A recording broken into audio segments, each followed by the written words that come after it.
And ito nga ang toy na re-review natin for today. This is the Marvel Legends Venom Page.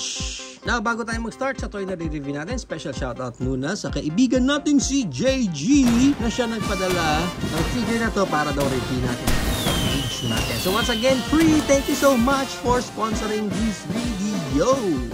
Now, pag na-unbox natin, may kasama lang siya ulit ditong love letter sa atin ni Hasbro. And as you can see here nga, na naka-clamshell pa yung ating main figure. So, ayan, clam na natin yan. Pag na-unclam natin, first na makukuha nyo dito is may dalawa build a figure ka ng legs. Actually, left and right yan. Pag ganyan yata dapat yan. Yan. So, itong mga legs na to is para sa Venom pool na mabubuo nyo pag nakompleto nyo yung buong series ng toy na ito. So, gagawa tayo ng separate video natin pag bubuin na natin tong Venom pool natin. Moving right along sa ating main figure na si Paige. Check muna natin yung details niya. Okay sana yung ibang paint up niya. Maayos naman sana yung ibang paints niya. Madalas lang silang nadadali doon pagdating sa white. Yung white kasi parang isang coating lang ang ginamit. So parang hindi siya solid white talaga, or tulad ng mga iba kong authentic na Marvel figures na alam mo yung mismong mold niya or yung mismong plastic niya is white. So hindi na sila gumamit ng paint. Pero this one halata alam mong iba yung color base nung doon sa mata. And then pininturahan na lang ng white. Medyo halata. And then parang may mga knob marks pa yata siya doon sa mukha niya. Medyo hindi siya nalinis doon.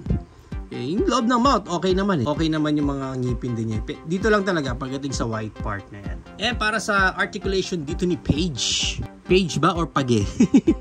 Ang head niya is naka-ball joint, so naro-rotate yan. And may look up siya na ganyan. Ang ganda ng look up niya. And yung look down niya, ang ganda rin Ang ganda rin ng look down niya. And yung mouth niya, walang articulation dyan. Soft rubber plastic lang siya. Na mukha siyang na-articulate. Yung kanyang creed moment, yung kanyang arms wide open, yan, kaya niya naman. And of course, naro-rotate din yan. Medyo matigas yung sa may shoulder niya, yung articulation niya doon. Pagdating sa bicep niya, may rotation din dyan. And yung elbow niya, double jointed yan. So hanggang ganyan ang fold na kaya ng elbow niya. Pagdating sa kamay niya, naro-rotate lang din yan ng ganyan. And sa kanyang ab crunch, kayang-kaya niya yan.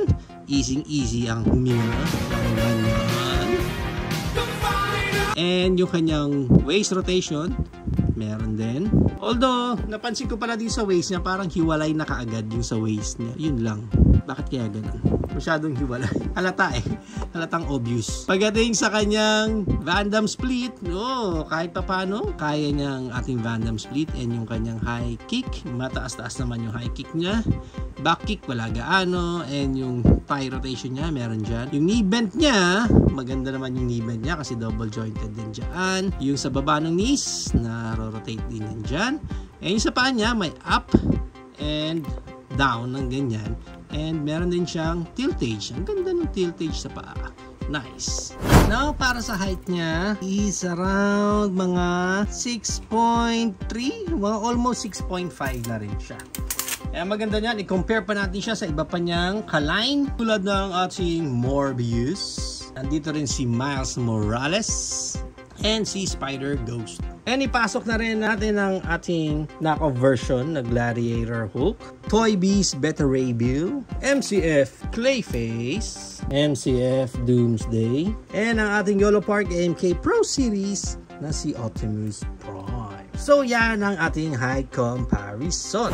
If you are planning to buy this Venom Page, ang price range niya is around 500 pesos up to 600 pesos. Depende na lang again kung saan market kayo makakuha ng specific copy nyo nito. There you have it now guys. Ito na ang ating Marvel Legends Venom Page. Now I know na medyo napansin nyo na siguro yung discussion within the toy community na ito daw mga figure na to na galing sa GMP na store from Shopee, which is doon din natin nakuha itong specific copy natin na to. Kaya medyo mas mura siya ng konti. Yun nga lang, ang discussion nga is kung knock-off ba siya or authentic yung mga nire-release nila doon. For me, hayaan ko na ulit kayo mag-decide for that kasi nga may kasama siyang note ng Hasbro And also, yung ibang kasama niya dito sa line na to, may kasamang item number mismo. Ayan may code mismo yung pinaka-item. Although dito specifically kay Paige, nagtataka ako kasi sa kanya wala na yung code na yon, hindi included dito. Which is very common sa mga knock-off version. Hindi na nila ini-include yung code mismo nung figure. Kaya nga mas marami ang nagsasabi na looks like knock-off version talaga yung binibenta ng GMP. Pero overall for me, okay naman yung articulation niya. Actually, iba nga yung articulation dito medyo matigas and maayos naman. Maganda yung playability niya. Although, pagdating nga dito kay Paige, unang-una ko napansin yung bewang niya. Ayun, no, kita. No? Parang gusto nang humiwalay doon sa katawan niya. May mga part na execution dito sa toy na to na parang medyo mapapaisip ka talaga na, oh nga, baka nga knock-off version.